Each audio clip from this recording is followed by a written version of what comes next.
one and all. I am Ramachandran. I'm from the class of 2002, and I'm here to introduce our distinguished panelists for the evening. We have three gentlemen who've joined us, and as you know, the topic is on the future of brands and how we try to kind of build brands in this post-COVID business landscape. COVID being one of the biggest threats, and it's a very pertinent topic to have on this occasion, as most of us would agree. And we have a decent quorum now, so I'll get going with introductions. So we have Vipin Singh, who has actually joined us. Vipin has been a career FMCG sales and marketing person. So he's worked with some of the top FMCG names. So he's been with Kevin Care, he's been with Hindustan Pencils, United Spirits. Some of the highlights that he has done, so he actually was instrumental in making Natraj pens get inroads into the Indian market in the office stationery space. He was instrumental in the challenger in its time, the McDowell's brand, to increase in volumes, which became a 1 million case brand for McDowell's. He was also another feather in his cap would be Emami, where he was heading the BoroPlus portfolio. So he was actually instrumental in launching the BoroPlus face wash brand. So he's worked for several years, so almost a decade. And after that, he started off on his own. So he set up a Bridgecap Consultants, which is a brand and strategy consulting firm, way back in 2014. So good 6 years into the organization. He's worked across spaces, not only FMCG, he's worked with food startup. So he's done retail healthcare, he's done hospitals. He's also worked in the real estate space. As in, he has worked with all these companies in these spaces after having a successful stint in FMCG. So he's a partner at the advertising agency PAD, where he's a director planning, and he oversees some of the key accounts across all these spaces that I was referring to you about. On the personal side, he loves to read and run. So we'll anyway get to hear from him post the conversation on the brands. So thank you, Vipin. Thank you for taking out time and joining. Thanks, Ram, for the introduction. I will then move to the next gentleman who's on the call. We have Balachandar. We have Balachandar.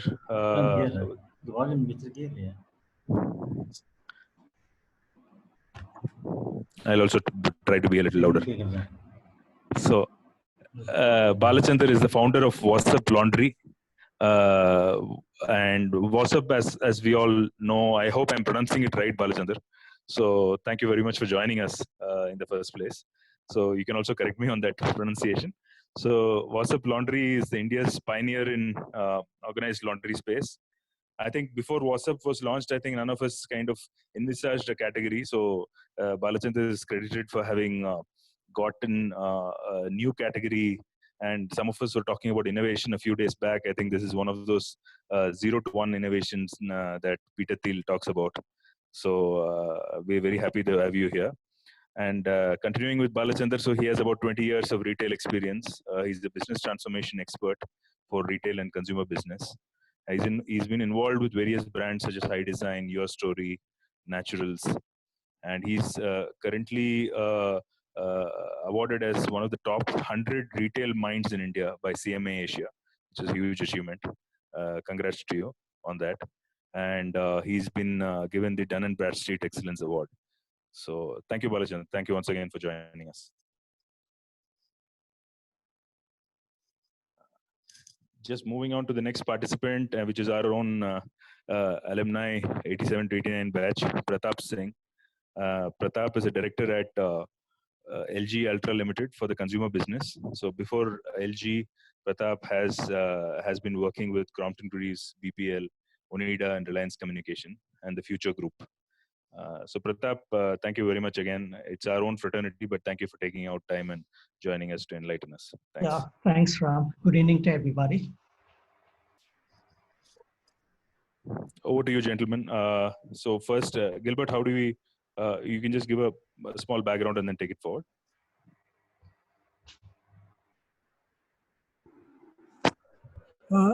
So I request Bala to take up and moderate the session and begin with the opening remarks. Am I audible? Yes, you are. Okay. So thank you, Ram. Thank you for the introduction. Thanks, Gilbert. It's a pleasure meeting you guys, and it's amazing that alumni are being in touch during these times on thanks to technology like this, and great to have base MED guys all over here. So all of you who are excited for today's session, we need some participation. So I would, I of course see some sparse comments on the chat. So let's use the chat more. Let's say good evening to all the people who have come on board. Good evening on the chat, please. Okay. Yes, I see some good evening started by Gilbert. Yes, it's coming in. Yes. So we have, both Vipin and Pratap today. So we are going to discuss as, the topic is future of brands post-COVID. And three of us are from a consumer background, and we can probably give different perspectives on brands. So I'll start off with a small introduction. Each one of us will give a perspective. Then we will open it up for questions. Is that okay? Cool. So as Ram was mentioning. So I've been a professional for about 12 years and turned an entrepreneur in the consumer space. So I started Wassup, which was a pioneer then, and in the laundry space. Not that laundry was never there, just that it was unorganized, and we were one of the early players to move it to organized. During the whole, the first question, a lot of my peers asked me was why laundry? Because prior to that, I was with Hidesign, which, along with Gilbert, we were driving a brand that was in the luxury space. You're looking at the 0.2% of India, and then I moved to a space which is laundry, which is like probably not that very fashionable then. Now it's of course a little bit better. But why laundry? Because I felt that there was a huge potential to scale up, and there was also a segment that is much beyond just premium, because it's a day-to-day essential. So post-COVID, I feel that a lot of things have changed, are going to change for us especially. I would like to look at this whole scenario as present COVID and post-COVID. Of course, world will be known as after COVID and before COVID, I think the way things are going. But let's look at in terms of the business, present COVID. The present COVID, during the COVID scenario, I would not just call it now, but it will go on for another 12 to 18 months is what the estimation that we all guys have. Because until we have a vaccine, people are still going to be, very cautious. Consumption patterns are going to be very watchful, and and also access to money among the working people will not be that great, because you will see a ripple effect of businesses not performing, right? So the present COVID scenario will be at least 12 to 18 months in terms of effect of COVID being there on the economy. During that time, how brands will have to react will be different from what they will react post-COVID.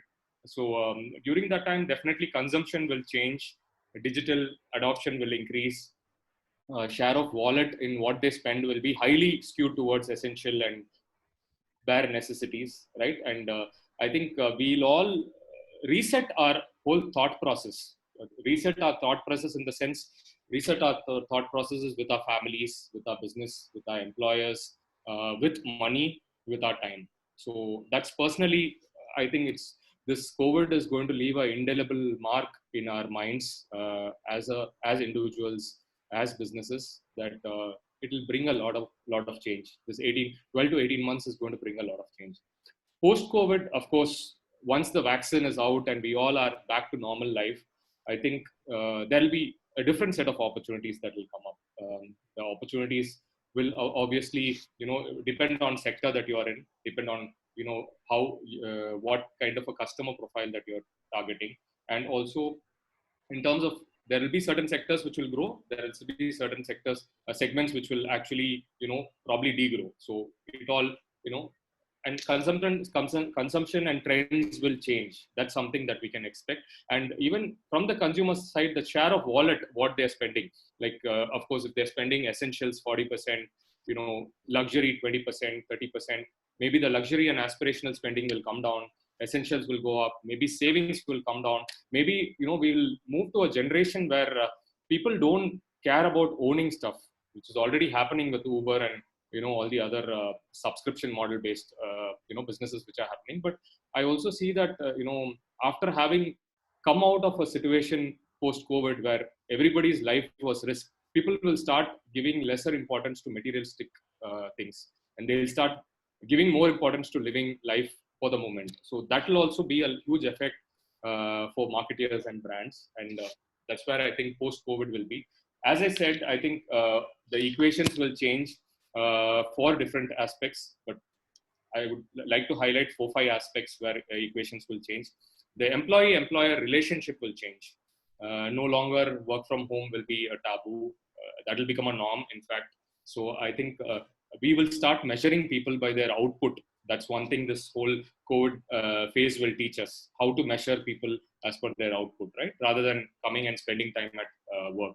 And probably there will be also a system that's devised where your output is measured and remunerated or compensated adequately in terms of your salary as well. So that's something I see happening, the employer-employee relationship.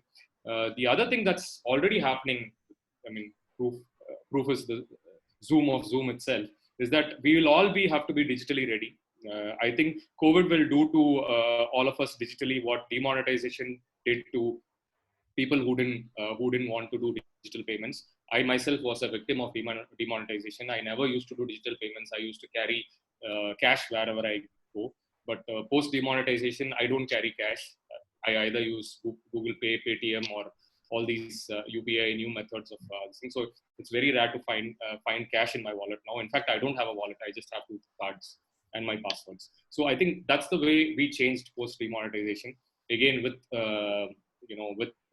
COVID, we will all become digital. We will all become digitally savvy. So that means that access to products, access to services, access to entertainment, everything will be radically changed with this digitalization. Our concept of money and savings will also change, because I think people who have not saved will, for a rainy day, will start feeling the pinch. So one side, they will start saving. What if COVID happens again?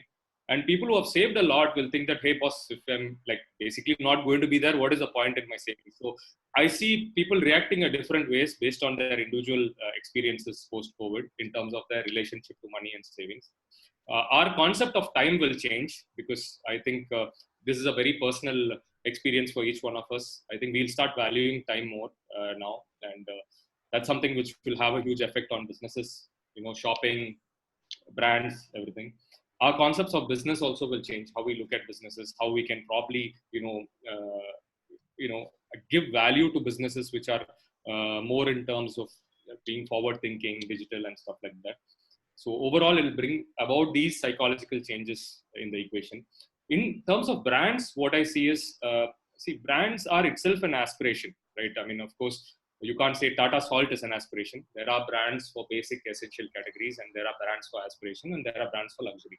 So I would divide it in 3 buckets: essentials, mid-level aspiration, and luxury. So essentials is something which is, not going to change. In fact, the consumption will, kind of probably move towards more of value for money rather than buying something of a premium. But so essential, what all you define as essential is another thing I want to touch upon. So for a bachelor who is, actually moved away from a city and staying in a metro, for him, a Uber is an essential. For him, a Swiggy is an essential, because maybe he doesn't cook. But for somebody who's staying with a family, that's actually an aspiration, right? So for each individual, I think that essentials he will definitely go for. He will spend that percentage of money. So whichever brands which are there in that essential category will have to now find ways to become more digital, become more reachable, and ensure that the hygiene factor is addressed, that there is no fear in terms of hygiene, and ensure that the sales keep going up and building their brand. So they are, a lesser danger zone than what an aspirational and a luxury brands are. Now, coming to the aspirational category, this is something that, we can live without, but we feel nice doing it. We feel nice shopping a Van Heusen shirt. We feel nice going to a Taj restaurant. So these are all, you can avoid a restaurant dine-in, but, it's something that's an aspiration that you want to do once in a while. So aspiration will get affected, but not as, of course it will get affected, but, they will have to come up with new ways in which to engage customers. They will have to come up with new models to survive and move ahead with the times. So they are also in a danger zone, but not very, unless they don't change, I don't see them getting affected in a major way, at least as far as the middle class is concerned. But yes, they have to adapt, right? Then third is luxury. Luxury is again, something that's 0.02%, 3% of the population. So the people who are having money will continue to have money and indulge in luxury. And luxury might actually, even in China now, we are seeing that they're calling this term as revenge spending. People will actually, post the lockdown, come back and spend a lot. And anyway, they had money, consumption never went off. Just that access to consumption was denied for a period of time. So luxury will essentially move up, do well, is what I feel, because that category of customers are not going to be affected financially anyways. So looking at these three buckets, I think the dangerous bucket is the aspirational bucket. So if your brand falls under the aspirational bucket category, you will have to see how you need to reinvent yourself to stay in touch with the customer and to be relevant to times. An essential category, you will have to press the pedal and see how more, you can use digital, you can use different channels of communicating your hygiene and stuff like that to ensure that you stay in business. So this is what I feel the brands will overall look at. I'm happy to kind of hand it over now to Pratap and Vipin and let them, they will share their perspective, post which we are open for discussions. So Vipin, over to you for your perspective. Okay. Hi, good evening, everyone. As rightly said by Bala, where he left, I would like to just pick up from there. I believe Ram has already introduced me, so I'll not introduce me any further, but I'll take this time to understand what's happening in the consumer mind and how this is going to impact the post-COVID scenario. There are different segments when it comes to consumers, and it depends in the business which segment you cater to. So let me just categorize segments into four, which is coming from my luxury business experience. So you have luxury segment, then you have premium, then you have prestige, and then you have regular. So as Bala was saying, the aspirational, which is the typical prestige and premium, which are the mid-segment brands which are catering to the middle class, because middle class is always the one which is seeking aspiration. They always want to show that they have brands which is beyond their reach. They always want to be associated. So these are the segment or the businesses which are catering to these segments will be impacted the most in the short to long term. The brands which are at the bottom and the brands which are at the top end are the most immune, because when it comes to brands which are at the bottom end, generally those are the necessities which are talking to bottom of the pyramid. So that doesn't get impacted. People will and continue to consume that. People at the top end, which is luxury, yes, it's a temporary lockdown, logistical issues, and that's why they have just kind of delayed the purchase, but that's going to bounce back the fastest. So there are various kinds of curves, so when it comes to V curve, U curve, or L curve. When it comes to luxury, it's the V curve. Whatever has gone down, it will go up as fast as possible. Whatever is the bottom of the pyramid, which is at a U curve, so it will take some time, but will come back.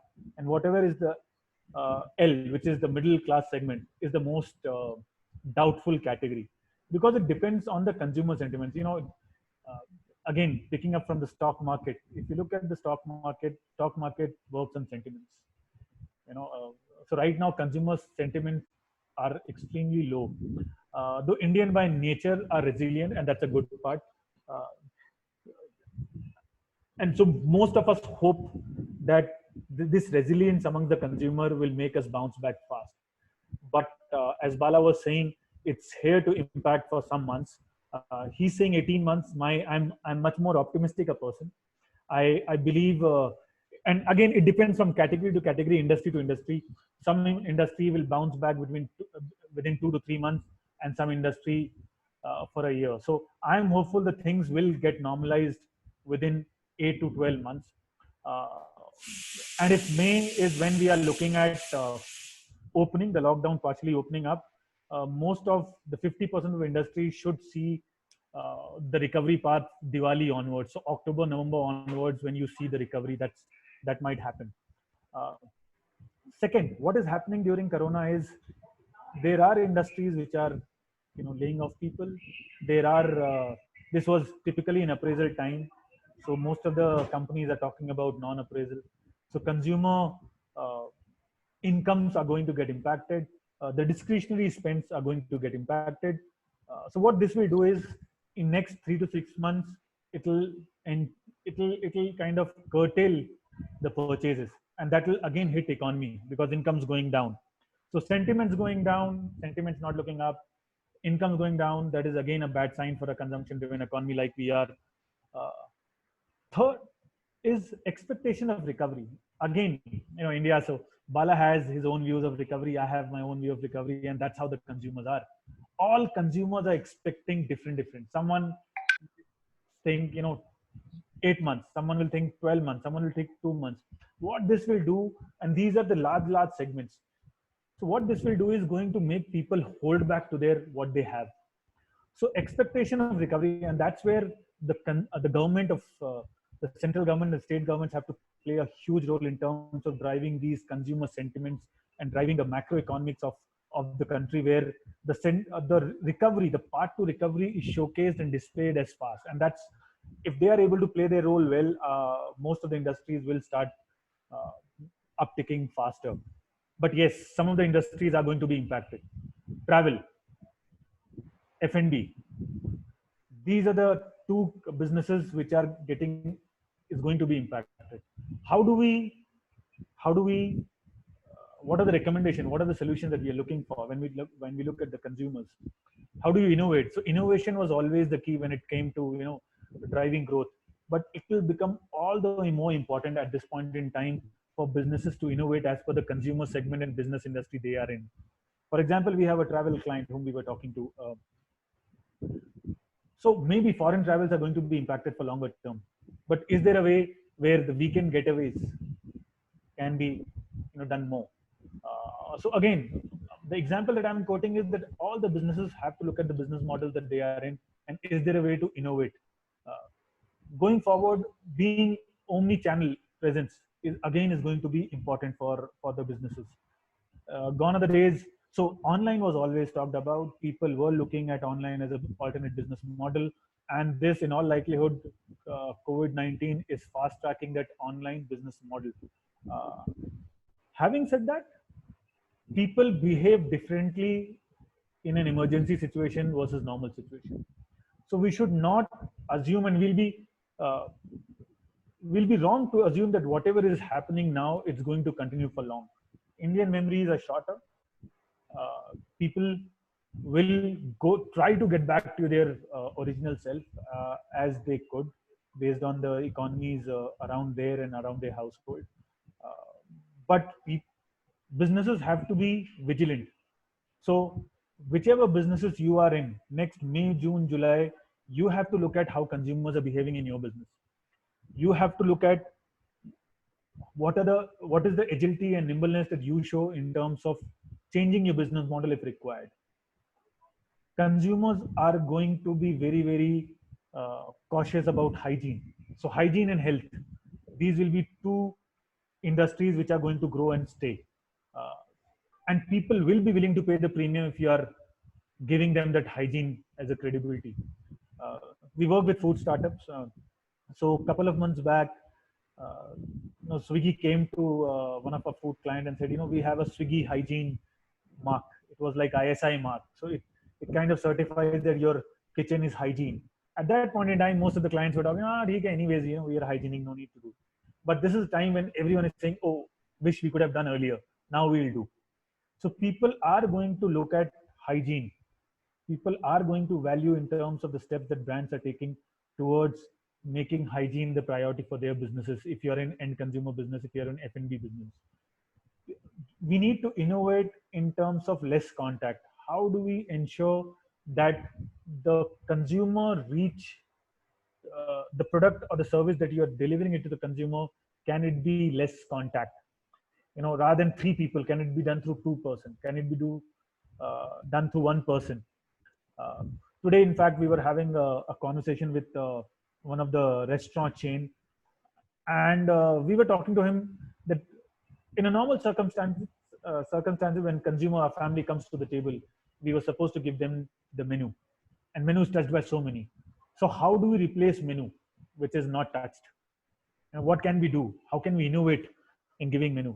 How can we innovate not giving him the bill copy? So everyone has to look into the industry and innovate, looking at how do we make it less contact in shorter term to longer term. I wish and hope that vaccine is out there as fast as possible. The day vaccine comes out, I believe we all will go back to our normal selves. The habits, so we have built habits over 20, 25, 30 years. It's not easy to change consumer habit in 2 months, 3 months. But yes, having said that, we can't be blindfolded. The Kodak and Nokia are the two examples who didn't realize that what is changing around them, and they were lost. And the smartphones, the iPhones, the digital phones, the digital cameras took over.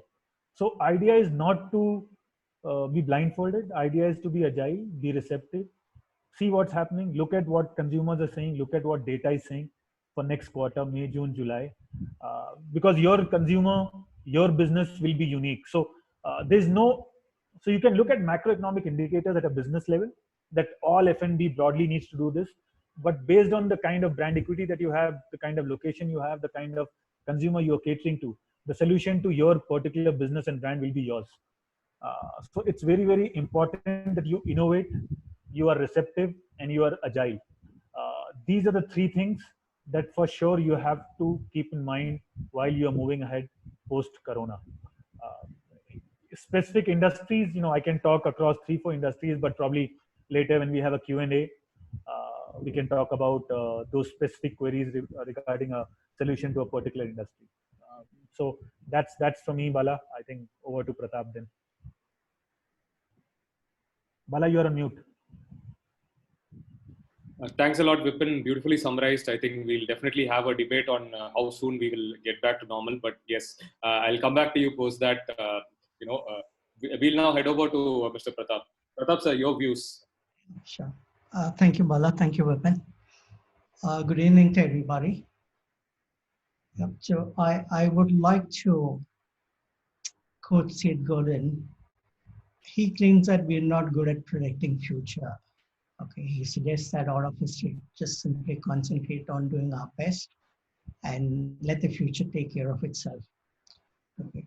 But having said that, it's kind of important to understand the environment that the brands will operate in the near future. There are macro changes that we need to be aware of. Some of these changes are, we will see acceleration of nationalization and nationalism and polarization. I think every country right now is planning to enhance production of essential goods in their respective countries and not depend on imports. Vipin did mention about the polarization. We will see more of the rich and more of the poor, and the middle is likely to disappear. There will also be macro consumer shopping behavioral changes, and we are likely to see a renaissance of the mom and pop stores. So people are likely to do more local shopping and less of destination shopping. And there are signs that people are beginning to embrace tradition in many aspects of their everyday life. Okay, cooking at home, for example. More and more people are now resorting to cooking at home. There's a belief that home cooking is healthy eating. People are open to home remedies and traditional cures because COVID has really taught us that any amount of medical technology is not enough to take care of unknown diseases. We are fortunate to be in India because India is likely to see a much faster revival than many other countries that are going through this pandemic. We are not dependent on exports. Almost our entire economy is dependent on domestic consumption. So it's really a question of us helping ourselves rather than wait for some other country or the global economy to improve. Our economy was already on a decline before COVID. So hopefully COVID has just bottomed out the economy, and all that we can hope for now is a recovery and not further erosion of what it is currently. It's also possible that the manufacturing sector in India will likely see a lot of activity for two reasons. One, attempts to reduce dependence on imports, and secondly, if other countries start pulling out of China and look at countries besides China where production can happen, India is quite likely to be a destination for all those countries. More importantly, I think this lockdown has taught all of us to live with less. For 40, 45 days, people have just managed to stay home and live with what they have. And this is likely to make a lot of people realize and give them clarity between what they need versus what they want. Vipin did mention there will be a lot less travel, both domestic and international. People are going to eat out less. They're going to spend less on indulgence and luxury. And it's quite likely that they would be far less brand loyal than that they've been so far. There'll be more cooking at home, a lot more of online shopping, a lot more of OTT consumption, conscious of health and hygiene that Vipin spoke about, and also creating liquidity versus spending in excess of what they earn. There's going to be a shift from gain mentality to maintain mentality. People are going to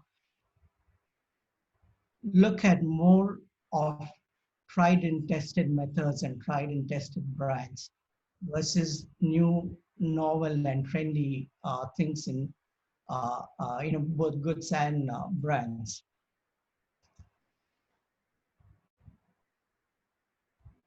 Consumption might not stop, but people will trade down, which essentially means they might buy goods at a lower price point, but the consumption is likely to continue. Consumers would be looking for bargains, and they would also be looking at shopping from different channels. Okay, I did say about how local shopping could go up. Digital obviously will accelerate. All these, of course, depend on how soon the economy, rather how soon the lockdown is lifted and how soon life comes back to normal.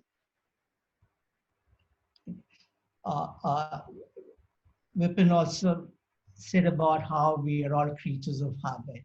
So it's very easy for us to go back to who we were just before the virus lockdown. So the longer it takes for the lockdown to be lifted and for life to come back to normal, the more likely some of these changes will get cemented and people would learn to live with it. But if it does happen sooner, then we are quite likely to treat this 40 days as a extended holiday and go back to who we were without any visible change in how we consume and how we behave. Another aspect of human life is we are all social beings. We are not designed for life in isolation. To whatever does happen, we will find ways to get back to normal and resume our social life. In this environment, brands will have to, depending on what industry they are in and how good their financial strength is, they could look at three buckets that they can fall into. Essentially, brands that need to survive, and there'll be brands that will need to revive, and there'll be brands that will need to that can thrive. So it's really a question of the opportunities that are available to those brands. Airlines will have to just survive. I don't suppose they can thrive right now. The F&B industry will have to survive. There's no hope of them thriving right now. Whereas digital and e-commerce can thrive. They are not in the survival or in the revival mode. It's also important for brands to identify and ignore all the soft trends. Cooking at home could be a soft trend. It might not be a hard trend. As soon as the lockdown is lifted, people might go back to the restaurants, people might start ordering eat-ins. Okay. So it's really important to identify the soft trends versus long trends, ignore soft trends, but back all the hard trends. Innovation, technology, and digitization will become far more important than human resources. So when I say human resources, I'm specifically referring to building a business depending on manpower count rather than intellectual quality of manpower. So there'll be higher emphasis on capability versus headcount. And investment in digital, investment in innovation, investment in digitization, in technology will obviously take precedence over investment in strengthening manpower. Businesses will be forced to look at diversification.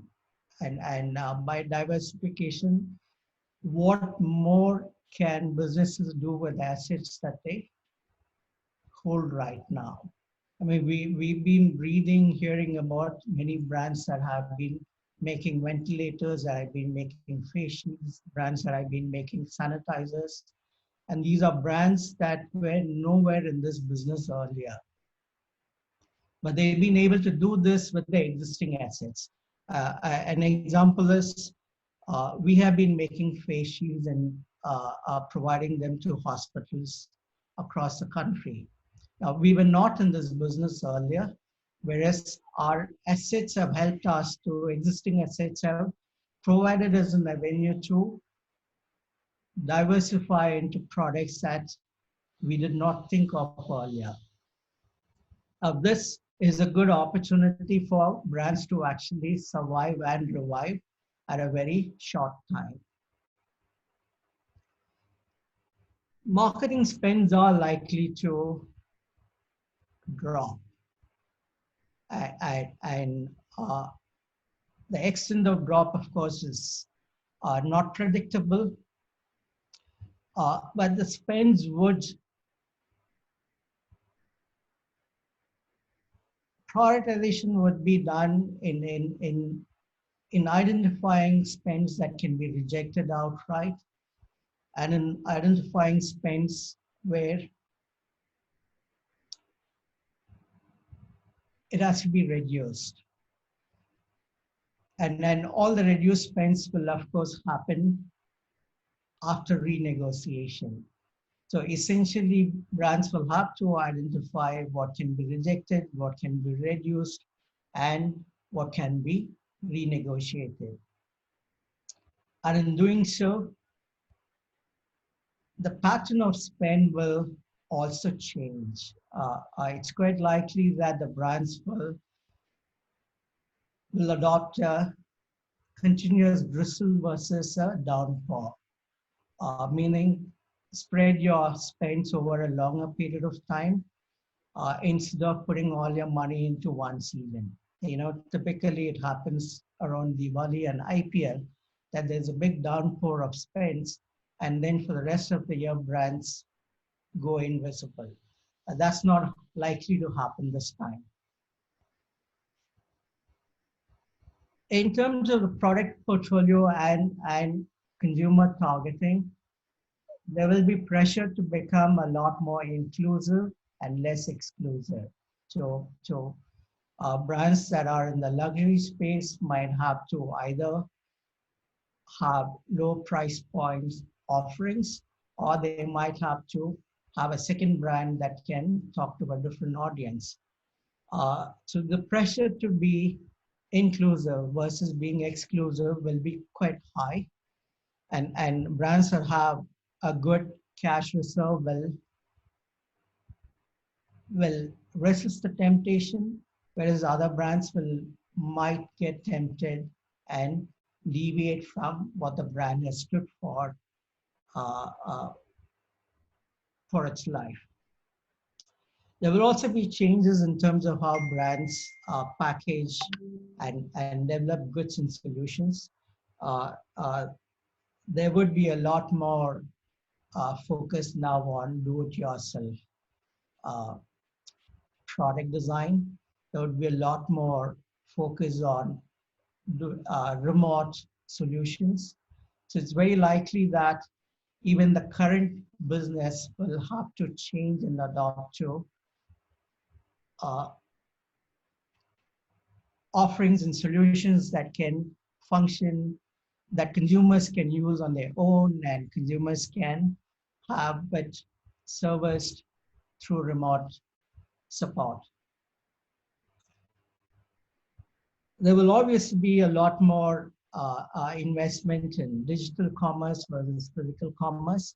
And when I say digital commerce, this is not necessarily e-commerce, but also in terms of the entire process being digitized.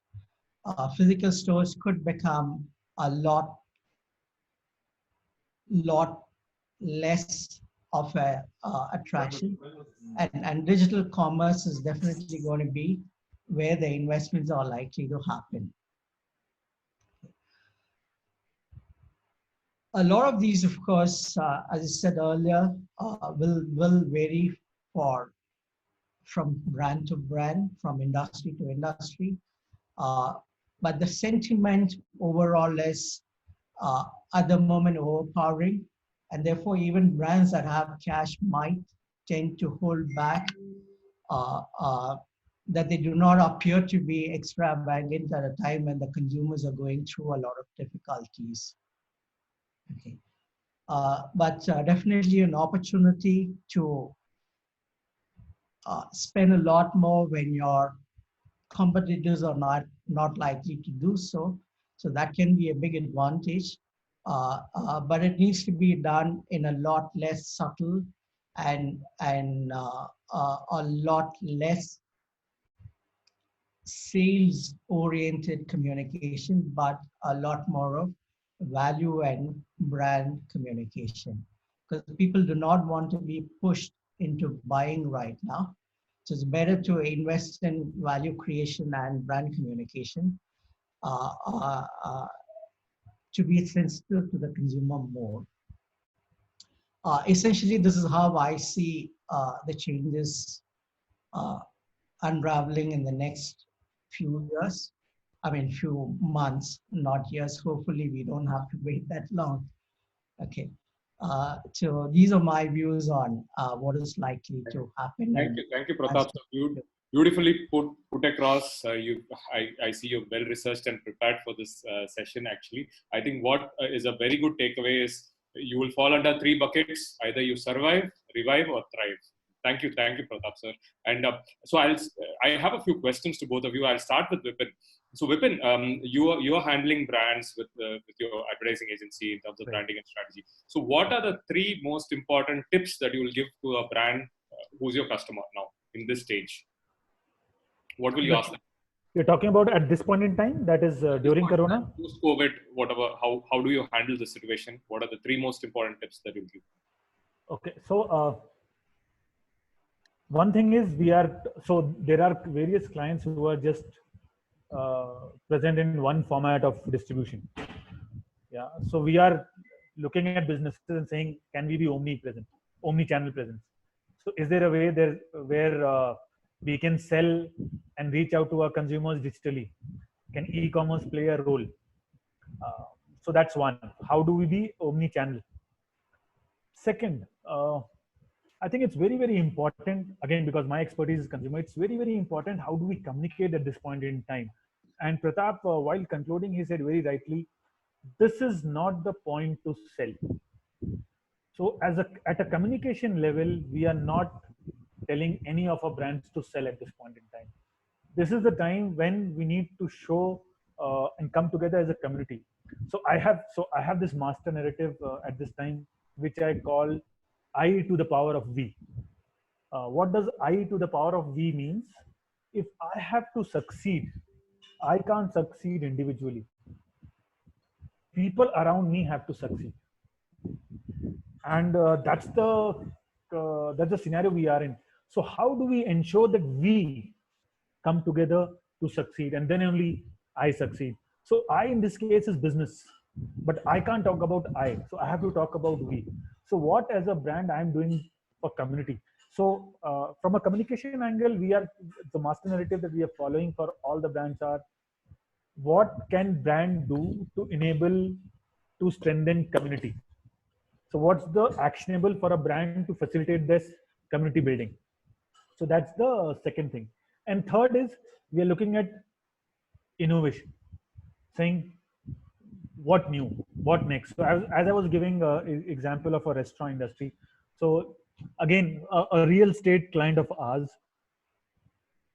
this guy is into residential real estate. So he has a very beautiful take. He's extremely optimistic, saying, you know what, now stock markets have crashed. People would have, kind of lost their confidence once again, like 2008. Now again, this is the time when people would have lost interest in investing in stock markets. They will, as soon as the markets open, they'll invest in real estate. So third thing that we are talking to all our clients is, what is your consumer reading on your business and your industry? Though we are exposed to multiple industries, but what is it that is your take? What are the industries which are periphery to you? So if real estate is competing with stock markets or other form of investments, so how do you look at competition, and what will be the nature of that competition? How will that react? So we need to be vigilant not only about my direct substitutes, but alternate as an industry in terms of what business. Are you in business of providing shelter, or are you into the business of investment? If you relook at the way your industry is, probably you'll get some answers. So those are the top 3 things that the conversation we are having with the brands we are.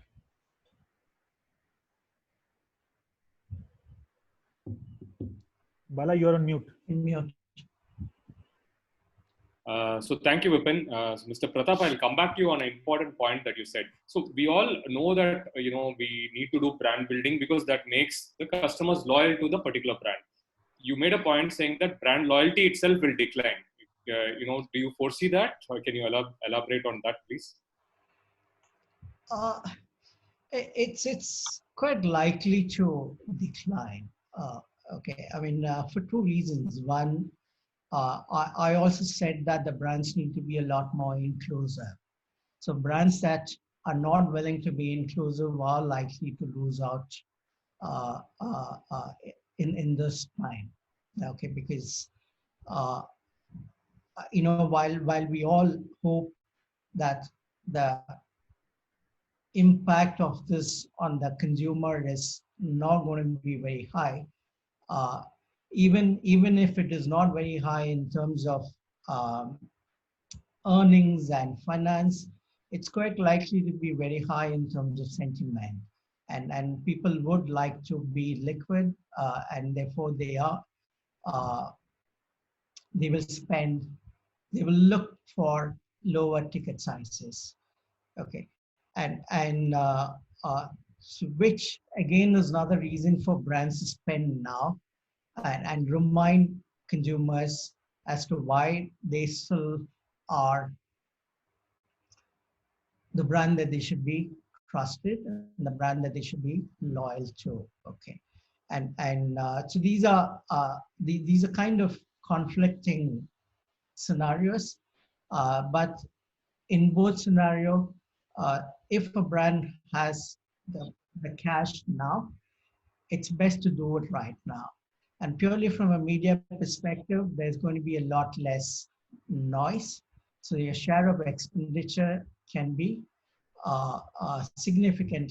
share of voice can be significantly higher than what it normally would be for the same money. Okay, so it's a good time to be heard and be seen, even if it is not for business right now, definitely for the business in future. Brand loyalty is going to be a challenge. Okay, so there are ways that businesses can look at how to ring fence customers. For example, can you give them coupons that they can redeem after 3 months, 4 months time? Can you give them discounts on a certain quantum of shopping, for example? So there are ways to ring fence customers. Okay, and those will have to be done tactically as well as strategically. But it would be prudent for the businesses to focus on retention rather than new acquisitions, because the new acquisitions will be a big challenge, and retention would be far easier, because I also feel when people look at maintain mentality, they are going to resort to tried and tested. And if tried and tested is available with certain fringe benefits, it's definitely going to be a win-win for both.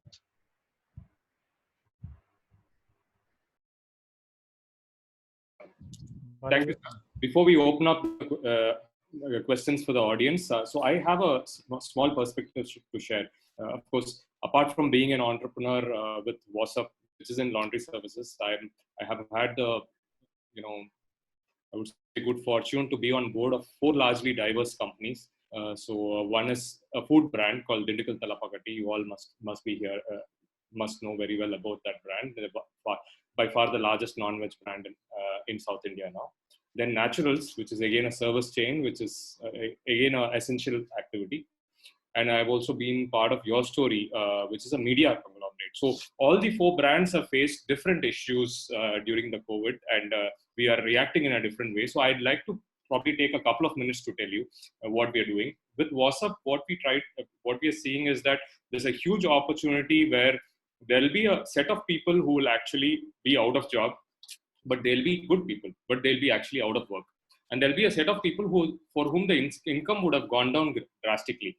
So we see a possibility that there can be a huge set of micro entrepreneurs entrepreneurship that will happen in India. So we are creating a model which is a 5 lakh model, where it can be best suited for a neighborhood entrepreneur, where he can earn 40,000-50,000 from that micro entrepreneurship model, and micro entrepreneurship with a platform. That's what we are seeing Urban Clap do. There are so many beauty associates who are empaneled with Urban Clap. They are doing very well, not just for themselves, but for Urban Clap as well, because they're all bought together under a platform and under a technology. So that's what I think our plans with Wassup are. As far as Naturals is concerned, most of you guys are waiting for the salon to open back and go back and have a haircut and a shave, right? I think that's pretty much same for everybody. But I think what's going to be striking for the customer is which salon is going to be the most hygienic. Where can I go where I will have the least possible chance to contract COVID-19, right? So the entire efforts and investment that is being done by the company now is to actually ensure that there's hygiene systems in place. All the employees will be tested. Customers coming in will be checked for the temperature. And disposable masks, gloves, and of course sterilization of equipment. All these happen in front of customer to get their confidence that yes, this is a safe place to go. So that's how I think Naturals is reacting to this particular COVID situation. Dindigual Thalapakati being an F&B brand, I think they've already started deliveries on Swiggy. Swiggy, as soon as F&B opened up on online, they've already started. So they've not, lost their F&B business. But dine-in, they do expect to, kind of go down. So we've been talking to Zomato. Zomato is coming to, like what Vipin had said earlier. It's coming up with a contactless restaurant concept. So they're going to, the contact will be actually the customer's mobile phone. So the moment you walk into a restaurant, you can actually log in from your mobile phone. If you say you're logged in, you are at Dindigual Thalapakati, you will have the menu of Dindigual Thalapakati there. You can place the order there itself, and you can do the settlement also there. So actually you don't, except for the food and the table, you don't touch anything in the restaurant. So that's what Zomato is planning with leading brands. So I think that's the way probably F&B is going to react. As far as YourStory is concerned, YourStory is India's largest entrepreneurship media. 50% of their revenues came from events. Now, we see that next 6 months, there is possibly, we won't see any physical events happening, right? So we've we've moved on to events platform on the webinar model. So webinars are doing really well. As we speak, every day we have 3 webinars of YourStory on the online platform. And we've also started moving a lot towards online education. So we are seeing a lot of people are picking courses, a lot of people are doing webinars, a lot of people are ready to spend to educate themselves online or entertain themselves in online. So I think our business model will move towards a lot more in that way in terms of online education. So we've launched a couple of courses which are like, a price-friendly 4,000, 5,000 rupees price bracket. One is how to raise funding, which is very important at this time because everybody will be looking to raise funding post this crisis. And the second is how to start up itself. And these courses have sold in this COVID time frame, last 20 days of shutdown, they've sold in excess of 50 lakhs plus in terms of value. So this is the way the businesses I am working with are innovating and moving forward. And I'm also part of the private equity industry. Last year, we raised some funds for Thalapakati as well. It was the largest raise in F&B sector. The investors have been behind us saying that, hey, can you look out for companies which are good by nature, good brands, but actually a cash trap so that we can buy them at a good valuation. So I think there's going to be a lot of M&A activity and all that as well. So I think the whole brand landscape is up for some interesting changes. It's both opportunities or problems, the way you look at it. I think for a larger company, yes, they will have to overcome problems of their size. But for smaller companies, I think what will be exciting is that, between David and Goliath, if the bigger guy is getting hit, he's going to fall harder. So the smaller guys can pick up and run faster. So I think the smaller guys, it's very exciting times ahead. So now with this, I'll open it up for questions. We have Raghu who wanted to ask a question. So Raghu, you can go ahead. You have a question for Vipin. So Vipin, Raghu asks a question. Raghu's question is that how to ensure the hygiene factor in logistics business, especially with this pizza delivery thing that happened in Delhi, right? Guy delivered pizza and 70 houses are quarantined. So how do we ensure hygiene in logistics? See, hygiene has been talked about for some time. So one of the restaurant chains that we are working with, we are saying that, especially after last 2 days where Delhi guy, Zomato guy has been found COVID-19 positive, same Swiggy guy has been found. So one of the things that we are doing is we are creating takeaway counters, saying that, okay, if you don't trust Swiggy and Zomato, and that is again one people who can, who are exposed to so many and can catch COVID-19 virus here and there. So we are reducing that one layer. So you can come by yourself and pick it up from the restaurant. So that is one thing that we are doing, a takeaway if you don't trust the Swiggies and Zomatos. Second, we are working on the innovative packaging. That when the food is cooked, especially from an F&B perspective, is there a way where we can create a packaging which is kind of, you tear it off and inside, say when you take it out, no one else has touched it. So outer cover is what everyone has touched it, and inside it remains safe. So if Swiggy or Zomato, whoever touches, what goes off is the way we are treating the milk packets right now. When the milk packets are brought in, people are washing it with soap. Same way that that external packaging is teared off and thrown in the dustbin, and inside thing is safe. So there are a couple of packaging innovations that we are looking at in F&B. There are a couple of business model innovations that we are looking in F&B to ensure that there are less contacts. Thank you, Vipin. I can understand that point. Thank you.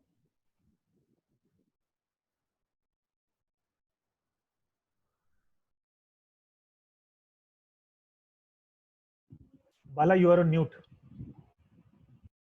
So thank you, Vipin. I think Vijay wants to ask a question. Vijay, you can switch on your mic and your video. You can go ahead and ask a question instead of typing.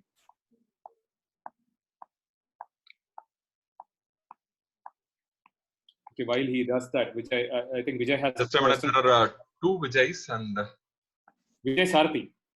yeah, I'm unmuting him. He's again muting himself, I think.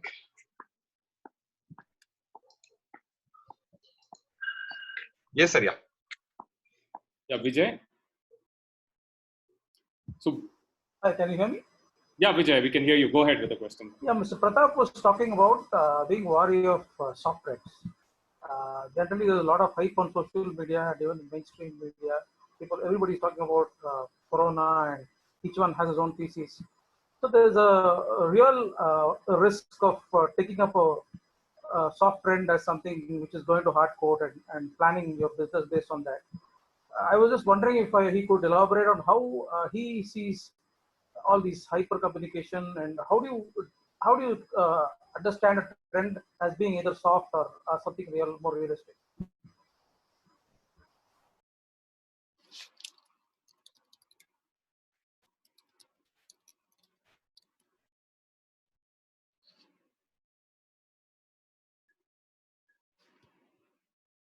Sir,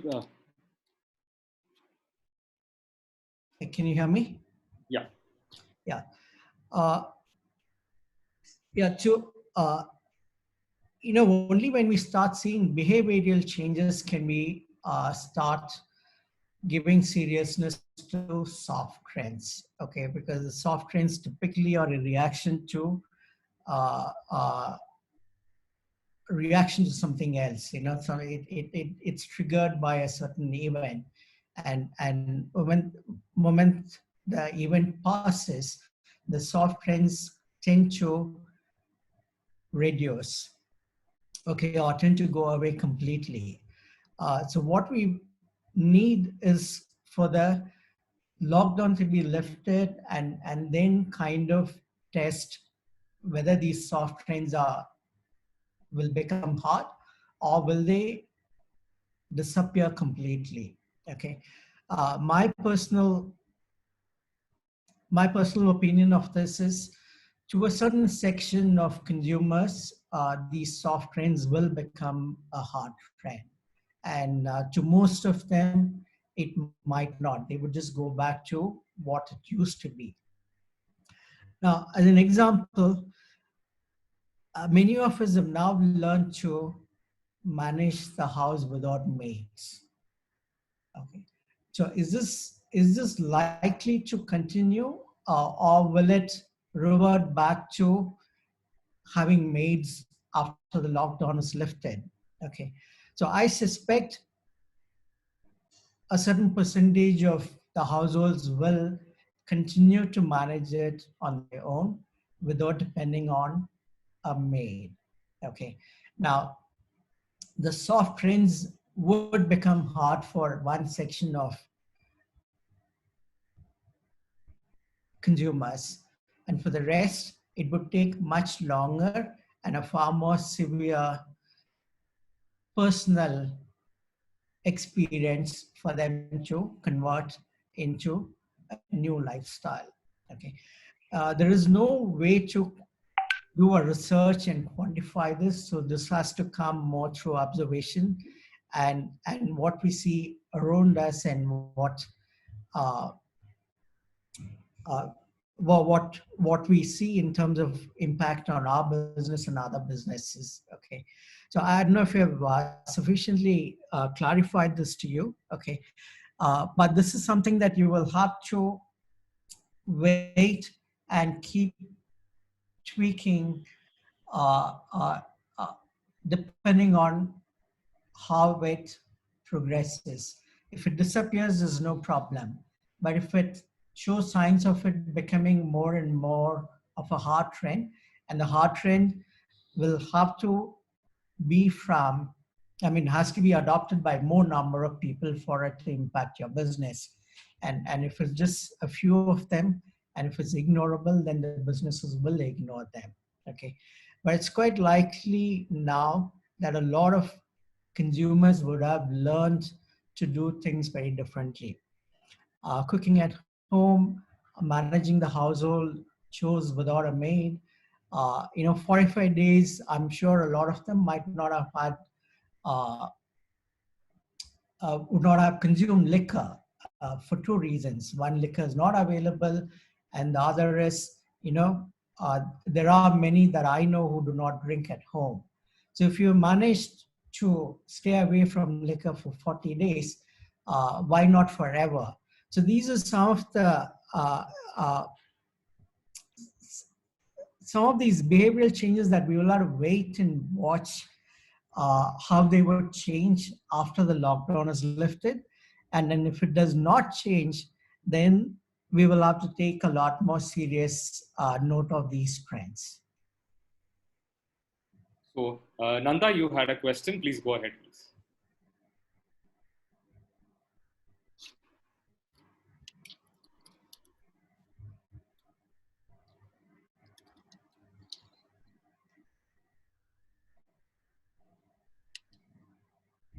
Hi, Nanda. Can you hear us? I've unmuted you. You can go ahead with your question directly to the panelists. I think my question is very similar. I posted in the chat box. Nanda, was that enough? Yeah. Definitely, Pat. Definitely. Yeah, thanks, Nanda. Yeah, thank you. Okay. Thank you.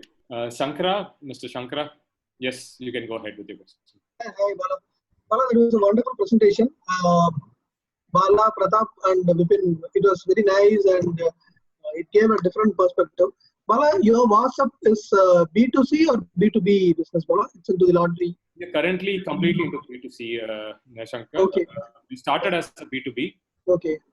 But moved okay, now the question is like I go to office every day because our services come into essential services, the DTH business. So the biggest challenge we today have is, as you rightly said, to cut my hair, because I've grown beard because of various reasons, like the salons are closed, and the second challenge is I have to iron my shirts. So that is also a bigger challenge because none of the shops are now open. The question to you is how safe is the local shops which are there in the corner, which and the guys who are going to iron our shirts and pants on the corner, because I don't know from how he can sanitize the equipments or how well he'll be prepared to handle the situation. This is point number one. Point number two is in your business, earlier, probably even the hotels or even at Naturals or Green Trends, they might be reusing the towels and other stuff. With this scenario, they might also be looking at somebody who has to help them in the washing and steaming it. So do you see a bigger perspective in your B2B business emerging at this point of time than the B2C? This is point number two. And Vipin was mentioning about the diversification of product or the business so that we survive kind of thing. I just saw it today at Hotel Saravana Bhavan. They have started selling vegetables. Earlier they used to bring these vegetables for their cooking, and since their consumption of food and the other things have gone down, they've started selling these vegetables in all their outlets, and people now started queuing for vegetables. And then that has actually become another selling point for them, because they now started giving the parcel of all the food items. So just wanted to mention that, and Bala probably can answer. Absolutely. You have three questions, so I'll take it one by one. So one is, how safe is your local dhobi? He's probably as safe as your vegetable vendor. We can't really guess, we can't say. But I would say that for the time being, how much ever you can avoid contact to the outside world, it's better, at least in the lockdown ends. And post the lockdown, I think there'll be organized players trying to put in effort. Exactly like what you said, right? In fact, we've just ordered a detergent which is actually germ-free. So almost they're giving a certificate that's 99% germ free, and we basically will we are hoping that once we start operations, we'll increase the temperature a little bit, because above certain degrees the germs are anyway killed, right? So these are all the precautions we'll be taking at our laundry level to make customers reassured that yes, you are safe in terms of this thing. And as for you pointed out a nice thing on you're going to naturals, you will have the towel which has been used by other people, you will have the comb which has been used by other people. So in fact, so it's not out yet, but what naturals is going to come out is there'll be 1,000 rupees personal kit, which is a towel in the name of Mr. Shankar, a comb in the name of Shankar, and a scissor in the name of Shankar. So after your haircut, it will be given to you. You can either wash it and bring it back, sanitize it and bring it back, or we can actually, we can do it there for you and stock it. So these are the ways businesses are thinking now. And, I think that's something which will be the need of the Shankar. I'll leave Vipin to answer the last question. On the B2B and B2C, you didn't. Yeah, so actually, in fact, so we Naturals is now tied up with us with Wassup for the laundry bit. But I am, out of the last 9 years I've been in laundry, about 7 years I've done B2B business. I'm not a big fan of B2B business. I think if I'm washing Taj's clothes, it's better to go be an employee of Taj than be a vendor of Taj. So it's not a very learned it the hard way. So we don't intend to go back to B2B even if business comes to us. Yeah, Vipin, you can. Take the next part. Thanks, Sankara, for quoting that Saravana Bhavan example. Yeah, so that's the need of an hour in terms of people have to look at their business models and look at what are the alternate ways of making money, whether it's an omni-channel presence or whether a new business vertical. So yes, that's the need of an hour. Everyone has to innovate, and all the more now. Thank you. Sure. So we had. We had Ms. Jayalakshmi wanting to ask a question. Ma'am, you can unmute and ask the question.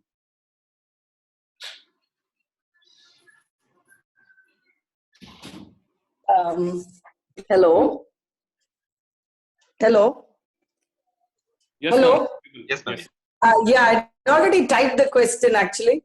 I wanted to know what you think is the future of the wellness industry. Because I've been in the alternative field for a long time, and when you say vaccine, I'm aware of a lot of movements against vaccination. Okay, even the vaccines that are already being given to children, and there's a huge controversy and debate about the pros and cons of vaccinating children and all that. So I'm a little skeptical about this vaccination part of your presentation. But I also wanted to know, because the government's been pushing Ayush, and they've been giving us recommendations from Ayurvedic doctors and all. So what's the future prediction for the wellness industry? Pratap sir, you want to take it? No, I have no experience in that. Okay, so let me take this. Yeah. So, okay, I might sound a bit cliche, but health and education, they'll always remain and they'll always thrive. In fact, we have a Ayurveda client of ours, and in the beginning of this COVID-19, he also said, when we have a medicine which can improve immunity. The question that I asked him, Doc, this is a time when everyone is suffering. Tell me how credibly we can go out and communicate. Will someone who is going to have this Ayurveda pill will not going to catch corona? So he said, no, I'm not sure, but it improves immunity. So again, being from an Ayurveda segment, it's going to get back to normal as soon as the corona is off. So when the lockdown. But having said that, the kind of things that you can claim that your services can do in the segment that you are, I think that is always appreciated by in any field you are in. And in fact, that Ayurveda chain also said, okay, fine, let's not promote the immunity bit. Let's not take chances, because there'll be a bigger backlash if something goes wrong. So idea is to remain true, and your Ayurveda is going to thrive. There's this healthcare and education. Nothing can stop them from growing at any point in time. These are two necessities in any societies. Thank you. Thank you. I think Mr. Vinod Nair has a question. Vinod, please go ahead.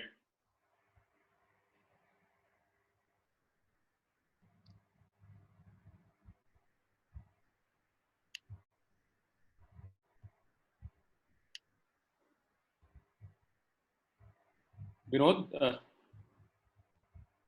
or we'll wait for Vinod to join. Mr. Raghuvaran, if you're there, you can ask the question. Yeah, my question is that to Pratap sir, I really interested about the maid story you said.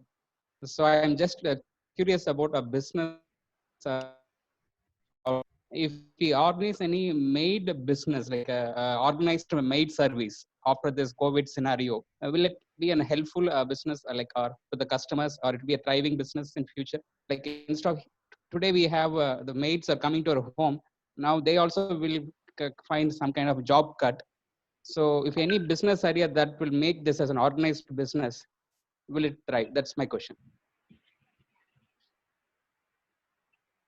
No, it isn't because maids are, unavailable that people are likely to manage household chores on their own. It's more because of what they have done themselves for these 40 days, 45 days, and realize that this is something that they can manage on their own. Okay, so since this is not a question of supply side issues, this is more of learnings that people have had, and I'm sure most of them would have realized that this is something that they do better than the maid, because all of a sudden you realize that there's no dust, and the mopping is better. So I suppose it might not offer a service which people cannot find on their own. Okay, and would they be willing to pay more, because when it comes to an organized as an organized service, it's likely to cost a lot more than what people would um, find help on their own. So I really do not see how and what value this can offer. Thank you, sir. Mr. Vinod Nair has a question. You can go ahead, sir. Hi, my question is to Mr. Pratap. You seem to be missing your maid a lot. So are you going to get her back after the COVID, or are you going to not get her back? No, That's we're one gonna part pay. of my. Yeah, sure. So what my perspective is on the, one of the largest impacted industries or verticals or sectors post-COVID is going to be the luxury segment.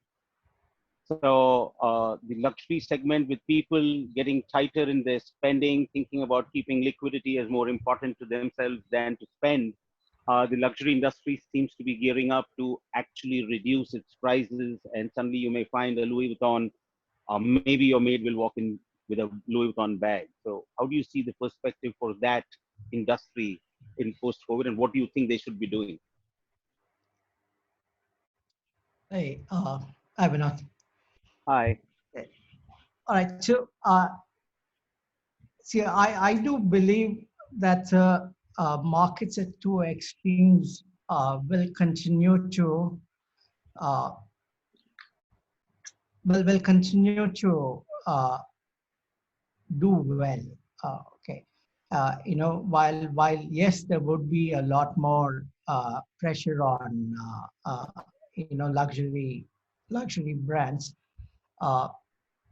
Brands like Louis Vuitton that have been around for 100, 120 years are not likely to change what the brand is all about just because of 1 or 2 quarters of business. And these are brands that would have also seen a lot more recessionary cycles than possibly new luxury brands that have come only after 2008.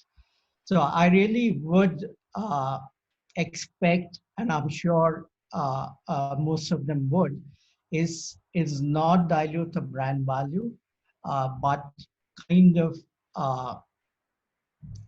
sail through this recession. And if they still have to, I would rather suggest they launch a new brand at a different price point than discount a brand that has been built for a certain value. Vinod? Thank you, Pratap sir. So just to make it a little bit more exciting. Yeah, sorry. Sorry. Unless Vinod has something to say. Vinod? Yeah, you haven't answered whether you're getting your maid back. No, we will get her back after a few months. Okay. Thanks. Well answered. Thank you, Pat. Thank you, Vinod. Thank you, Pratap sir. Just to make it, we have time for maybe 2-3 more questions, just to make it a little bit more exciting. So we decided to give away 3 vouchers for 3 of the best answers. So I'd request Pratap sir, Vipin to select one person who asked you a question, your favorite question. I will select one as well. So 3 of us will give away 3 vouchers, and that's one service which you'll all want post the lockdown. You can all head to a Wassup laundromat, either in Coimbatore or Chennai. We're giving you 1,000 rupees voucher. So I think at least whatever's there in the tub can get washed. So that's something we'll announce at the end of the session. But meanwhile, we have a question from Mr. From Raghuraman Gangadharan. Yes, you can go ahead with your question, sir.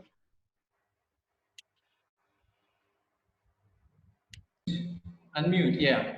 Hello everyone. I really enjoyed attending, listening to his panel discussion. I just wanted to add a very quick point. Primarily, someone brought up Ms. Jalakshmi Jayaraman was speaking about wellness industry. I just read interesting information. Normally, people throng the hospitals, across India, right from constipation to cancer. During the last 1 month, that rate is significantly reduced. The article, the whole road was attributing primarily to the good, healthy, homemade food. Probably a lot of them are eating. I just wanted to bring up that. That's it. Thank you. Thank you, Raghu. Any further questions? I'd like to egg my good friend Gilbert. Gilbert, any questions from your side?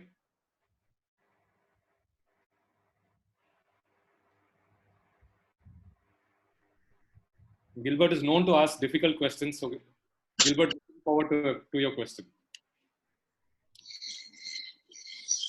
Bala, thank you for a great session, Bala, Vipin, and Pat. I don't have a question, more a perspective on what Vinod was sharing on luxury brands. We worked with Louis Vuitton in the past pretty closely, so knowing their mindset, I don't think they will ever discount or come to the lower price point. And the way I see the luxury industry is the spending power is not going to reduce post-COVID. So I think most people would end up consuming there. We're already witnessing strong sales in China. Hermes is doing well. Louis Vuitton started doing well. Gucci is doing well in China. So I see a strong rebound as far as the luxury segment is concerned. But as Bala was saying earlier, the aspirational value brands, the premium brands may suffer.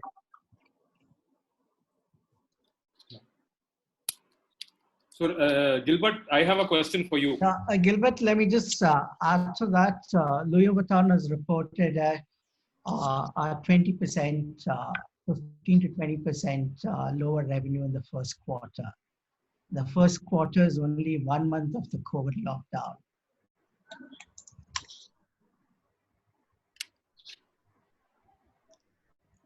Yeah, Pat, that's a global figure, but the market which has effectively started opening up is China still. So we need to see the other important markets like Japan, South Korea, Singapore, Hong Kong, those to start as well. Yeah, I agree. But for the year, they are expecting a 30%. I'm sure there'll be the sales lost during the lockdown period. That's a sale lost. No, annualized, it's likely to be 30%. Yeah, but we are talking about the recovery. The recovery post COVID. What I'm trying to suggest is luxury brands will tend to bounce back faster compared to the aspirational and premium brands. All right. Gilbert, I have a question for you. So, somebody from the investor community, if you have to invest in a brand, maybe a couple of brands post COVID, which is the brand you will pick?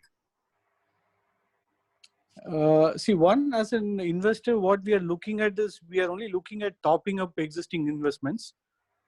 we would like to strengthen the existing portfolio. They would need a longer runway. So the focus is currently towards looking at how we can support our existing portfolios better. But having said that, we would always look at segments which are more closer to essentials, which are, let's say, tend to pick up much faster in a post-COVID scenario. If those guys are available at a good pricing, we would definitely be interested in looking at those brands. Thanks, Gilbert. Thank you. We have Shankar who wants to ask a question. Shankar, you're unmute. You're on call now. You can go ahead. Yeah, thank you, Bala, Vipin, and Pratap. A good presentation. See, we actually have from the food service equipment. So, there's been a lot of learning also prior to COVID. Like for Palamudan Nilayam, we used to give our glass washers to them. So, they've been trying to stop using the paper cups and get into all the, which is hygienically washed glasses. So they're also showcasing it to everybody and saying that it will be a hygienic way of serving the juices and all. So my question is, there are two aspects which you're looking at, because being from the food service equipment industry, one, what we see is there's going to be a slowing down in the industry. So hygienic standards may increase. So like we are into combi ovens, dishwasher, all the latest equipment and food service equipment. So we foresee that some new changes and technology may go into the food service and equipment industry. And similarly, the second point, what my observation is, because being maideless at home today, the whole the family is trying to survive, and as many people are telling, it may take some months for the maids to come to the home. The dishwashers which we have been using here, is more sturdy, and that may also be planning to trying to enter the home sector now. So I just want to have your views on that, please. Is it addressed to anybody specifically? I would like to address this to Bala, please. Okay, so I'm Bala here. So I think, as you rightly said, you are looking clearly at opportunities post-COVID, and definitely there's going to be a correction in the consumer behavior, or I would say adjustment in the consumer behavior. And the specific opportunity that you pointed out, like saying dishwashers and all that, I think they're already there in the US. It's not happened in India because we've had access to affordable maid servants. Probably that will change post-COVID, I don't know. But I think it's high time that India also had something like that, and people probably will now wake up to think that, okay, tomorrow if I don't have a maid servant for 15 days, what do? I need to have a dishwasher. I need to have, maybe a floor cleaner, automatic floor cleaner. There are floor cleaning robots as well, right? I think I'm sure you all will understand. So one of my skills that I've picked up during this lockdown is not just webinar skills, but also cleaning the floor, mopping, and washing the utensils as well, like most of all of us have done. So I think we'll all look at automizing it some way. So it's a good idea to go ahead. Mr. Shankar, wish you all the best. Thank you. Yeah, we have Mr. Premanand who wants to ask a question. Yeah, thank you, Mr. Bala. It's not a kind of question, but more of an observation and kind of inputs that I can say. I'm not in the field of marketing or branding. I listened to Mr. Vipin, and he was bang on the point. He says that the catchline that he has is I to the power of we. So this is not the time to sell things, but invariably we get SMS coming from maybe our mutual funds or pension funds, whatever it is saying. You can invest right now. Don't wait for the due date. It will be automatically applied to your due date. So these are some irritating factors right now at this moment. You have to be with the community, definitely sure. Taking one more clue from what Pratap has stated with regard to giving a coupons, discount coupons, etc. I was just wondering, though I know Pratap's, I don't know, I may be wrong, but your product does not have a cover an AMC. Suppose if the companies do say that your AMCs will automatically get extended by the time of the COVID duration, lockdown, say maybe 3 months or something. So this will kind of build about a kind of brand loyalty. And more so when you cannot advertise, what will be is WOM, word of mouth, which will go around. As just before my question, Bala was mentioning about, you have picked up the skills of cleaning your house. So many houses may not have a good vacuum cleaner because you have cheap maids. So will be the case with the dishwasher. So now if people will keep asking, how are you managing? How are you managing? If somebody says that I have a good brand like this, which is a good product, so people will definitely take it up. And there was another question from somebody who said that, can we have an organized maid? So I stay abroad. So I clean my house. But I take a professional service once in a fortnight. No, something can be like, it can be an answer to the hygiene factor and also to the reorientation of the business as such. So I strongly believe in the fact that, optimistically looking at, like Mr. Vipin said, the market will bounce back because the private sector will not sleep idle. So next 2-3 months of watching what exactly is the consumer behavior will make a lot of difference. And value for money, the products which would survive would be the products which give the value for money, which have proved themselves good as of now. And that clearly says that, answering to Shankar Narayan's question to you, will the coupons be valid after the COVID period? Yes. You will have the extended AMC types. I think it should be. That's all for me. Thank you very much. Absolutely. It will start only after the COVID lockdown. Thank you, sir. Thank you. We have a question from Mr. Setu. Please go ahead, sir. Yeah. Hi, good evening all. Thanks, Pat, Vipin, and Bala. It's been really great listening to three of you, great insights that I could gather. I just had one last thought, looking at, the scenario, question is open to anyone, but maybe, I don't know, since Pat is in the consumer durable industry, maybe he can answer it. What do you think would be the impact of COVID now on forthcoming brand launches? Brand launches, really has to pack a lot of punch. And I don't know whether soft launches would be that effective. And especially marketing spends are going to go down and are going to be under pressure. Whether the company would really get the bang for their buck if they do a soft launch. So what do you think would the scenario would be for brand launches going forward, at least say for the next quarter or so? Hi, Sito. Hi, Pat. Hi. All right. So, it depends on, typically the big launches happen during the IPL because that's when there is an opportunity to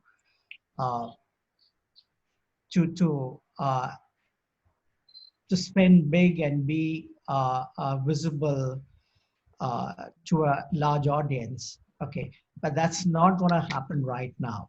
So there are two ways of doing this. One is to hold back and do it in the next big season. Okay, but it also depends on whether your product is already ready and is the inventory kind of piling up. Okay, if it is, then the brands would rather go for a soft launch now and do the hard launch later. Okay, but if your product is not ready, it's quite likely that it will get deferred automatically because the supply side, issues as well. The brands will not be ready to launch immediately after the lockdown. It still might take them 2 months to sort out the supply side and then go to the market. Okay, but quite likely the brands are gonna do a soft launch if the product is already ready and inventory has been accumulated. If not, they would wait for a season and do it on the season. Okay, right. So either way, it's going to have some kind of an impact on the brand going forward in terms of establishing itself and whatever market share goals, etc. So it's going to probably take some kind of a hit because of these. No, definitely. Okay. Okay, I mean, just to make you understand, TV viewership has gone up by almost 38% in the week of in week 14. Okay, whereas the advertising has dropped by 26%. meaning the pre-commercial time that the channels sell to advertisers has dropped by 26%. Okay, so essentially nobody is spending money right now. Okay, and businesses would rather wait and see how the business recovers before committing a huge spend upfront. So it does not matter whether there's an impending product launch or not. They would hold back the money for a better time. Sure, sure. That seems quite fair. Then probably I think Vipin or Bala, somebody mentioned earlier that there's a good time to be seen, so since the ad revenues are going down, it kind of contradicts that. I mean, it's not really a good time to be seen. That's how the brands really feel. No, it's a good time to be seen, but not to be selling.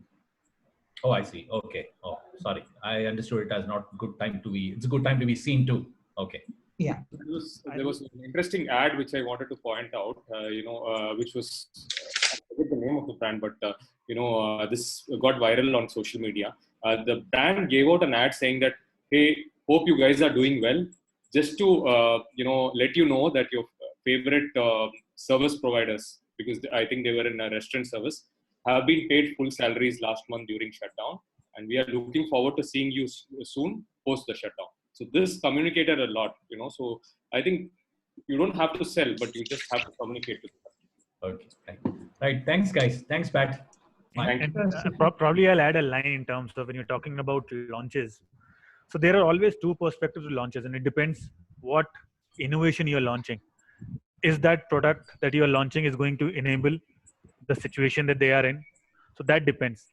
And secondly, in marketing, we have an anecdotal story. So there are two shoe company guys, two shoe manufacturers. Both of them go to Africa, a very, very poor nation. One guy says, no one wears slippers, there's no market. The other guy says, no one wears slippers, everyone can wear my slippers. So that's a huge market. So it depends how you want to see this challenge as an opportunity and take it.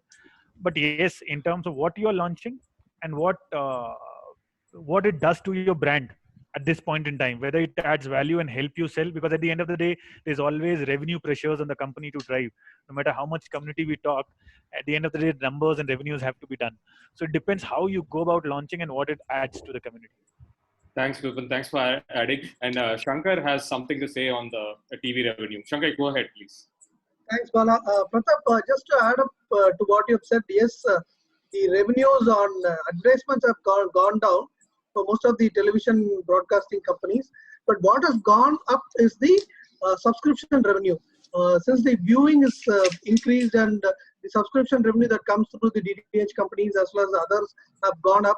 But then to differ on some of the points which you have mentioned, the ad revenues of the news channels have gone up. Many of the news channels were bleeding and they were not doing profits in the past, but they have not started seeing some positive signs, and most of the companies have started moving towards towards advertising in the news channels. Why the revenues of advertisements have come down in the regular the GEC channels or the is primarily because they have started repeating the content. Content has gone, all the serials have stopped and they don't have any live programs. When the content gets repeated, probably these guys wouldn't want to advertise on the television as well. So that's one reason. We don't see any change in this behavior until the lockdown or beyond the lockdown as well. Until all these things revive, probably this advertisement revenue will take a backseat and all the news channels will get those important advertisements. Thanks. Shankar, I'm referring to the report published by Bach yesterday. Yeah. Okay. Now, while you have a perspective as a broadcaster, okay, I have been speaking to colleagues across industries, okay, and in senior positions, okay. Very unlikely that they would spend like how they spent last year or the year before, okay, for two reasons.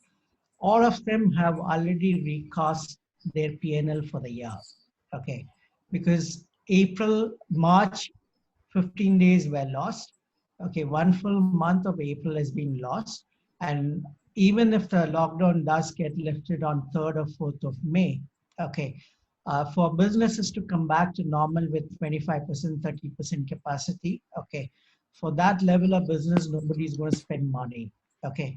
So essentially, you're looking at 1/4 of spending reducing, okay. I'm not saying zero, I'm saying reducing, okay. And second is, the downpour that I spoke about, unless the downpour happens, it will not be enough to make good what was lost in that 1/4. Okay. So WPP is already talking about a huge a drop in revenues. Okay. WPP, Omnicom, okay, yeah, Publicis, all of them have already announced layoffs. They've all announced salary cuts. Okay, now this is globally, not just India. Okay, so it's quite likely that they are bracing themselves for what is likely to happen. Okay, the broadcaster might have other sources of revenue. Okay, like you said, subscriptions can go up. Okay, but to what extent will that compensate the drop in ad revenue? We'll have to wait and see. And as you were pointing out that the increase in TV viewership has gone, it's now increased, but then gradually even that will fall down. Today's meeting at our office was to see how we can cope up with that, because all the movies or whatever the content which we have is going to be repetitive, and over a period of this 1 month, people would have watched more number of times all these things, and we don't know how to make them view it for more hours from now onwards. That is a big challenge, and we've been working towards what more can we do on those things. No, good, but anyway, it will drop after Mahabharat goes off air. No, but then it's just 1 or 2 things which will pull up the TRP or eyeballs, but then you can't stick them to the TV for a longer period. No, That's the challenge. Yeah, sure, yes. Thanks. Thank you, Shankar. We have one last question from Mr. Vignesh. Vignesh, go ahead. You're on.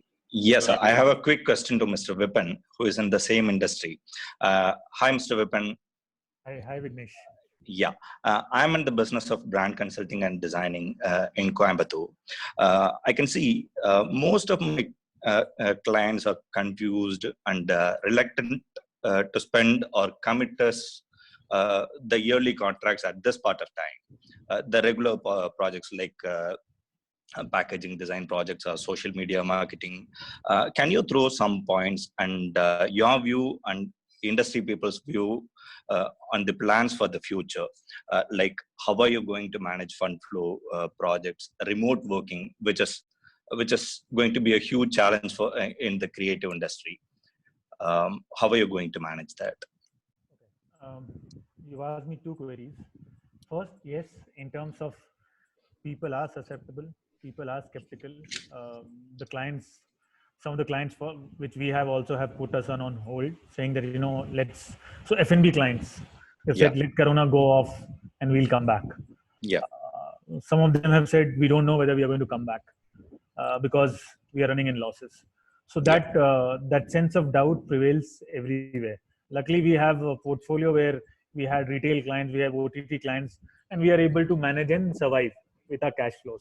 So that's one part. So in terms of when you're sitting in Coimbatore, the industries which are doing or still, as Pratap says, thriving or smiling at this point in time, can you reach out to them and see if they can become your client at this point in time? So which are the retail segments, the education in terms of online education, healthcare. So that's one. Secondly, in terms of we started working from home. So we're a group of 108 people. We started working from home from 18th of March itself. Before the national lockdown was announced. In Telangana, the KCR government announced it on 17th itself. But though it was relaxed, but we didn't want to take chances, and we moved work from home from 18th. We had certain software which we always used to have previously also, something called Basecamp, which is like a project management thing. Only the first 7-8 days was a challenge for us. But right now what we see in most of the creative team, we've ended up being more productive. We are getting Okay. better. We are getting better work. But yes, the way we start our day is the following. So all the leaders, in terms of managers, there is a clear task which is assigned from morning to evening, which comes to us as a management saying, okay, these are the people who are doing this. This is how the time is allotted. So because you have to drive accountability. So since that sheet comes to us, so everyone knows that it is going to the top management and everyone is looking for. So project management and time delegation, these are the two things we have put in place, and luckily we've been able to manage some good work coming out of our agency. That's great to know. Yeah, thank you. Thank you.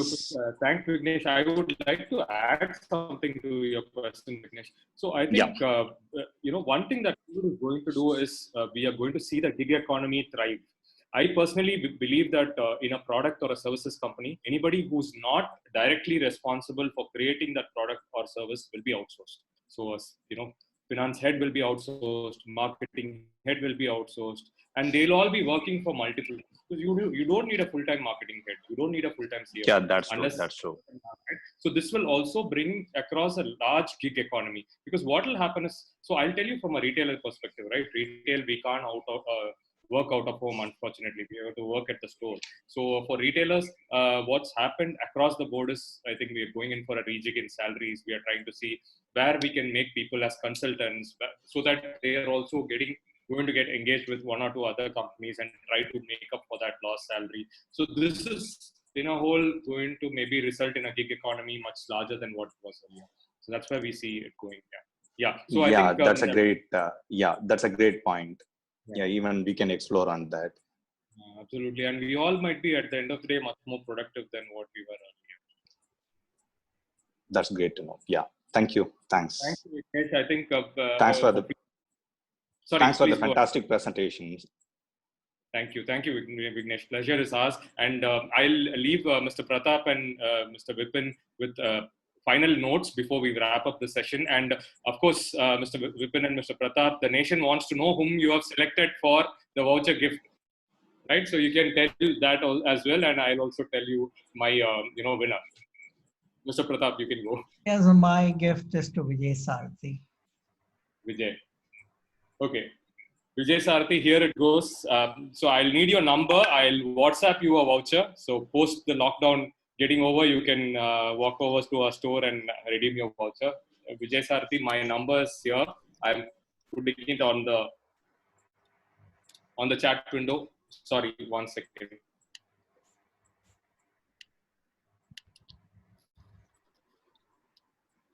Yes.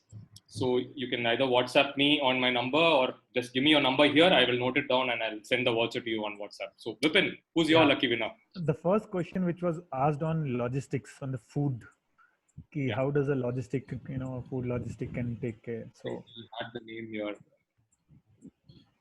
The food logistic question. Yeah. But that time you didn't tell me that there will be a voucher given, so I don't remember the name. Sorry. No problem. I think it was Raghu, right? If I'm not wrong. I guess so. Yes.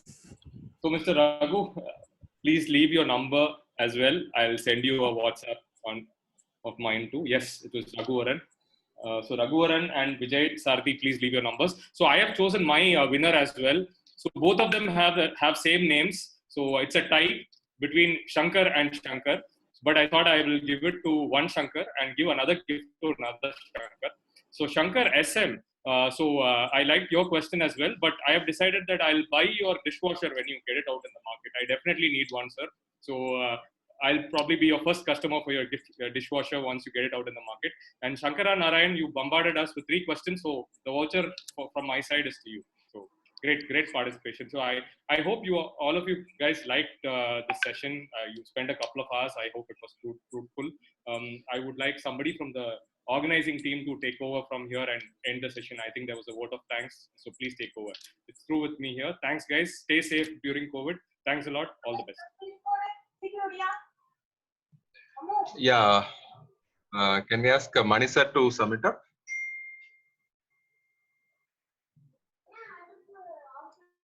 Well,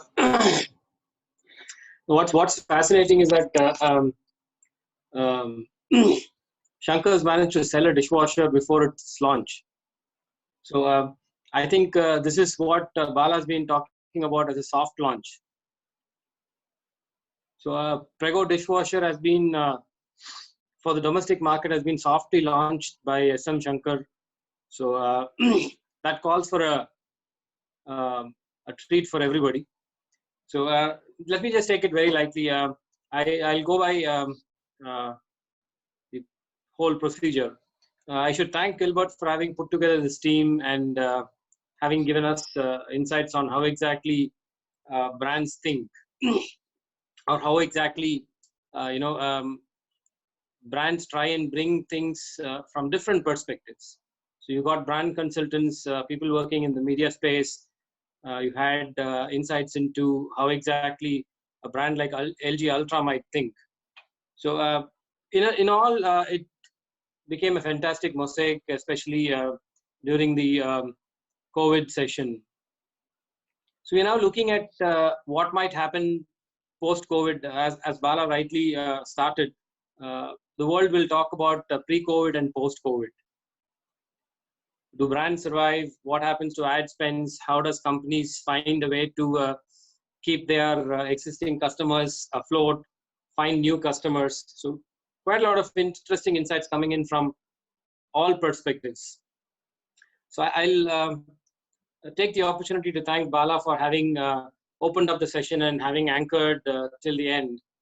Vipin, amazing insights. I had a few questions to ask, but I thought we'll not probably bombard you with questions and keep it much more lighter. But one thing I actually want to push across is you quoted an example of what happened to Nokia in the mobile industry.